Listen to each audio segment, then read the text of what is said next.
guys, and welcome to the Laundry Chat Podcast, a place where we help each other sort out life's laundry. My name is Molly Marco, and today, hopefully this is going to be a shorter podcast so you guys can just listen in, get something out of it, and go on your way. It started when I was reading a verse, actually, and I want to read it to you guys also. So this verse is about when Jesus has come back from the dead. He's risen again, and Mary, Jesus' mother, came looking for Jesus and couldn't find him, and she was really, really sad about it. And so, yes, that's what this verse is about, so I'm going to read it to you right now. So listen carefully, and it's found in John chapter 20, verses 11 through, I think, 18. So it says, "But Mary stood outside the tomb weeping. As she wept, she knelt to look down into the tomb and saw two angels standing there, dressed in white, one at the head and the other at the foot where Jesus' body had been laid. They said to her, 'Woman, why do you weep?' 'They took my master,' she said, 'and I don't know where they put him.' After she said this, she turned away and saw Jesus standing there, but she didn't recognize him. Jesus spoke to her, 'Woman, why do you weep? Who are you looking for?' She, thinking that he was a gardener, said, 'Mister, if you took him, tell me where you put him so I can care for him.' Jesus said, 'Mary.' Turning to face him, she said in Hebrew, 'Rabboni?' I think that's how you say it, Rabboni, meaning teacher. Jesus said, 'Don't cling to me, for I have not yet ascended to the Father. Go tell my brothers and tell them, I ascend to my Father and your Father, my God and your God.' Mary Magdalene went, telling the news to the disciples.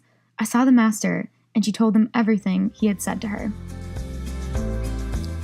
So I read this verse and I related a lot to Mary. And a lot of times I feel like her, and I feel like I could honestly replace my name with Mary's name, as I know that you probably could too. A lot of times I get caught in the sadness of my situation or the stress of my life or the struggles that I'm going through that I completely miss Jesus standing right in front of me.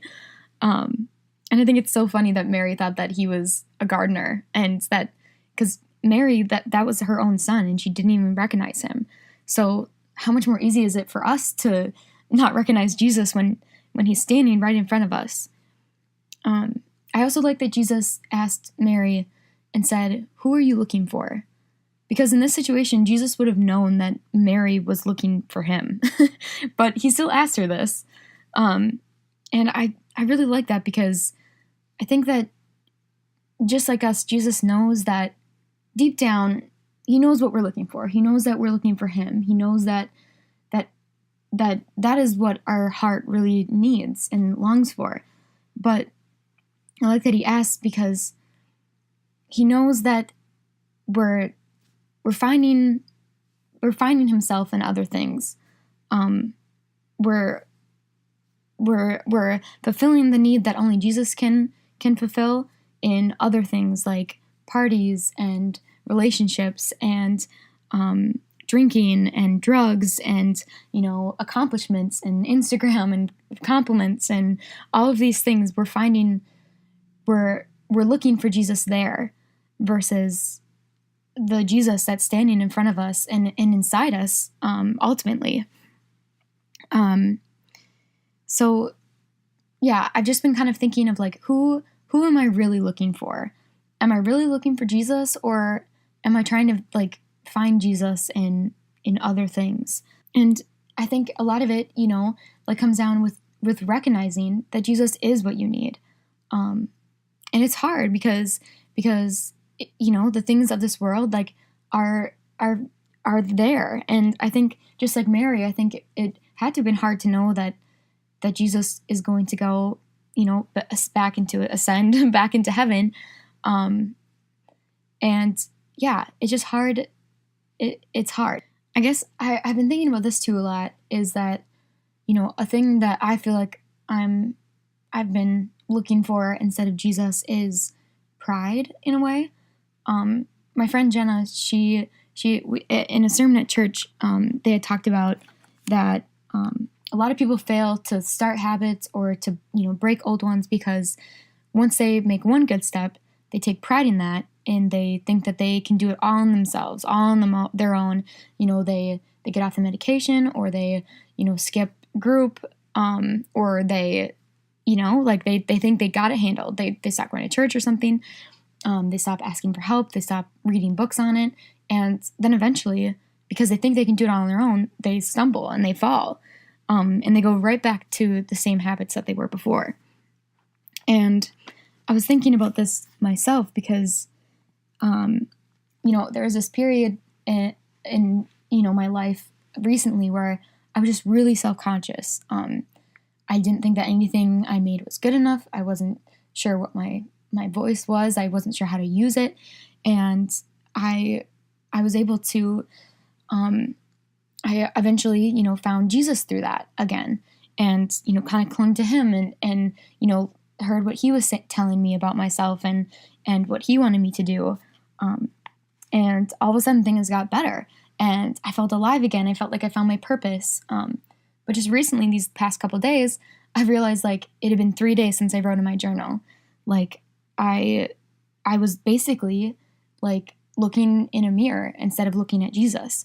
I was thinking that I could do this all by myself and that I was the one that, like, you know what I mean? Like once I felt like I didn't need Jesus anymore, I kind of left him.